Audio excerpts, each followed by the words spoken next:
धरना 25 करोड़ अवाम के लिए है, किसी की जात के खिलाफ नहीं। अमीर जमात इस्लामी कहते हैं FBI हर साल 1300 अरब रुपए चोरी करता है। बिजली के भारी भरकम बिल में बेपनाह टैक्स लगे हैं।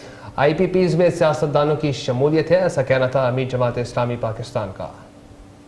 IPPs इन्होंने बनाए थे, इंडिपेंडेंट पावर प्रोड्यूसर्स। खुद शरीफ खानदान और जरदारी खानदान, उनके स्टेक्स इसमें शामिल हो गए। इनका फॉरेंसिक ऑडिट भी होगा और इनका ट्रायल भी होगा और पूरी कौम के सामने आएगा कि इन्होंने लोगों के साथ फ्रॉड क्या किया है। FBR का अमले में 25,000 मुलाजमीन हैं। आप इनकी गाड़ियों को ही ऑडिट कर लें तो आप पता चलेगा इनके अफसरों का।